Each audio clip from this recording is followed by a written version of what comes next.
Have you ever wondered why some Bibles are thicker than others?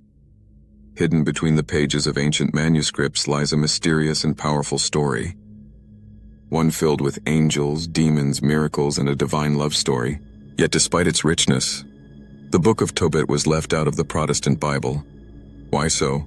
Before we dive into this, consider subscribing to my YouTube channel if you find this insightful.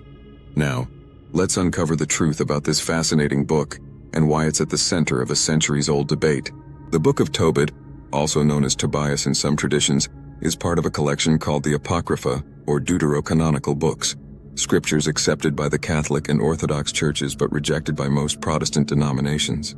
The book tells the story of Tobit, a righteous Israelite of the tribe of Naphtali, who lives in exile and maintains his faith despite suffering blindness and hardship.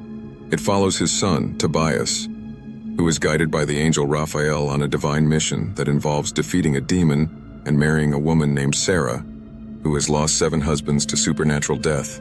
But despite its engaging narrative and spiritual depth, Tobit did not make it into the canon of the Hebrew Bible, the Tanakh, which is the textual foundation from which Protestant Bibles later emerged.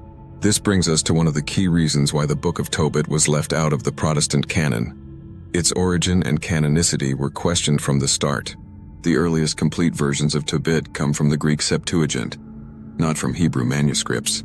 Although fragments were later discovered among the Dead Sea Scrolls in Aramaic and Hebrew, the Hebrew canon, finalized around the 1st century AD at the Council of Jamnia, did not include Tobit.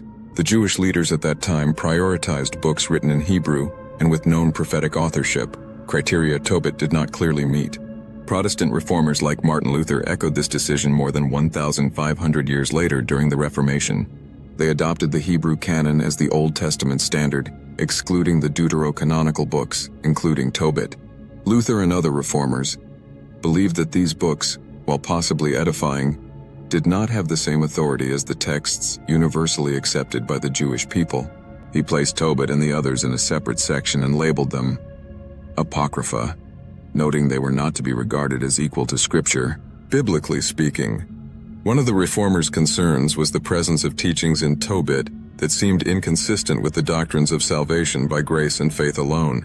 For instance, Tobit 12:9 states, "For almsgiving saves from death and purges every sin. Those who give alms will enjoy a full life." This verse appears to promote a works-based salvation, which contradicts New Testament passages such as Ephesians chapter 2, 8-9.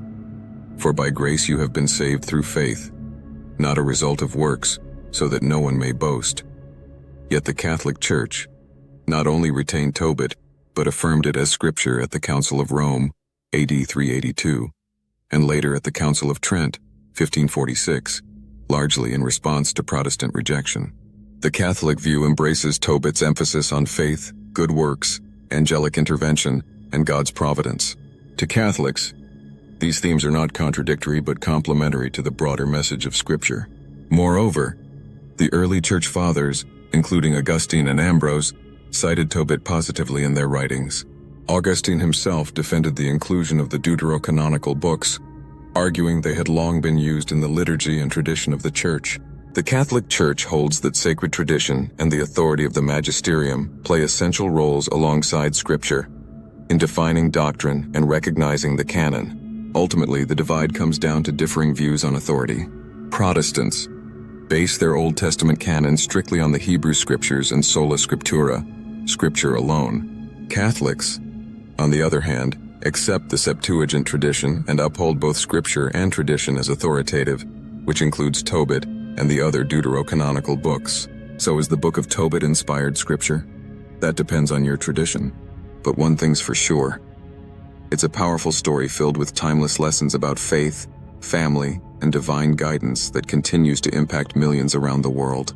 If you found this breakdown helpful and thought-provoking, hit that like button, leave a comment with your thoughts or questions, and don't forget to subscribe to the channel for more deep dives into biblical history and hidden books of the Bible.